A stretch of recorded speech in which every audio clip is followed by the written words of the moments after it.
നമസ്കാരം. ലോക്സഭാ തെരഞ്ഞെടുപ്പ് അടുത്തതോടുകൂടി എല്ലാ നേതാക്കന്മാരും വലിയ തിരക്കിലാണ്. ദേശീയ പാർട്ടിയുടെ നേതാക്കളാവട്ടെ രാജ്യമൊന്നടങ്കം ഓടി നടന്നുകൊണ്ടാണ് തെരഞ്ഞെടുപ്പ് പ്രചരണ പരിപാടികൾക്ക് ചുക്കാൻ പിടിക്കുന്നത്.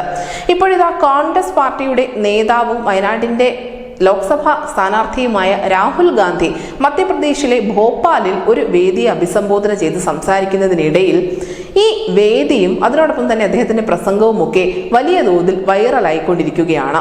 അദ്ദേഹത്തിന്റെ പ്രസംഗത്തിന്റെ മികവിന്റെ പേരിലോ അല്ലെങ്കിൽ ഈ വേദിയുടെ വലിയ സവിശേഷത കൊണ്ടോ അവിടുത്തെ ജനക്കൂട്ടത്തിന്റെ പേരിലോ ഒന്നുമല്ല ഈ വേദി വൈറലായിരിക്കുന്നത്. മറിച്ച് കോൺഗ്രസിന്റെ വേദിയിൽ സ്ഥാപിച്ചിരുന്ന ബാനറിൽ ഇടം പിടിച്ച BJP നേതാവിന്റെ പേരിലാണ് ഈ വേദി ഇപ്പോൾ സമൂഹ മാധ്യമങ്ങളിൽ വൈറലായിക്കൊണ്ടിരിക്കുന്നത്. കോൺഗ്രസിന്റെ മുതിർന്ന നേതാക്കളായ ദേശീയ അധ്യക്ഷനായ മല്ലികാർജുൻ ഖാർഗെ മുതൽ മുൻ അധ്യക്ഷ സോണിയ ഗാന്ധി, പ്രിയങ്ക ഗാന്ധി തുടങ്ങിയ നേതാക്കളുടെ നിരയിൽ തന്നെയാണ് BJPയുടെ നേതാവും കേന്ദ്രമന്ത്രിയുമായ ഫഗൻ സിംഗ് കുലേസ്തയും ഇടം പിടിച്ചത്.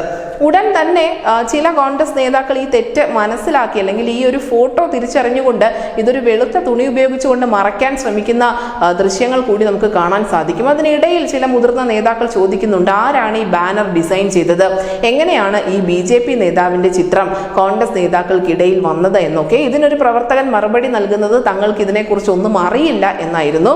എന്തായാലും BJPയുടെ ഒരു നേതാവിനെ കോൺഗ്രസിന്റെ വേദിയിൽ പ്രതിഷ്ഠിച്ചതോടുകൂടി ആ ബാനറിൽ ഇടം നൽകിയതോടുകൂടി മധ്യപ്രദേശിലെ കോൺഗ്രസ് നേതൃത്വത്തിനെതിരെ വലിയ വിമർശനം ഉയർന്നു വരുന്നുണ്ട്.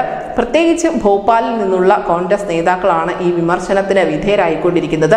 സ്വന്തം പാർട്ടിയിലുള്ള നേതാക്കളെ പോലും തിരിച്ചറിയാൻ കഴിയാത്ത ഒരു വിഭാഗമാണോ രാജ്യത്തെ ജനങ്ങളോട് തങ്ങൾക്ക് വോട്ട് ചെയ്യാൻ ആവശ്യപ്പെടുന്നത് എന്ന ചോദ്യമാണ് BJP ഉൾപ്പെടെ ഉന്നയിക്കുന്നത്. എന്തായാലും തെറ്റുടൻ തന്നെ മനസ്സിലാക്കി തിരുത്തിയിട്ടുണ്ട് എങ്കിൽ പോലും ക്ഷണനേരം കൊണ്ട് തന്നെ ഈ ദൃശ്യങ്ങളൊക്കെയും സമൂഹ മാധ്യമങ്ങളിൽ വൈറലായിട്ടുണ്ട്. മധ്യപ്രദേശിൽ വലിയ രാഷ്ട്രീയ ചർച്ചകൾക്ക് കൂടി ഈ വേദി ഇപ്പോൾ വിഷയമാകുന്നുണ്ട്. എന്തായാലും വൈറലായ കോൺഗ്രസ് വേദിയുടെ ദൃശ്യങ്ങൾ പ്രേക്ഷകർക്ക് കാണുന്നതിന് വേണ്ടി ഡിസ്ക്രിപ്ഷൻ ലിങ്കിൽ നൽകിയിട്ടുണ്ട്. News desk India Malayalam.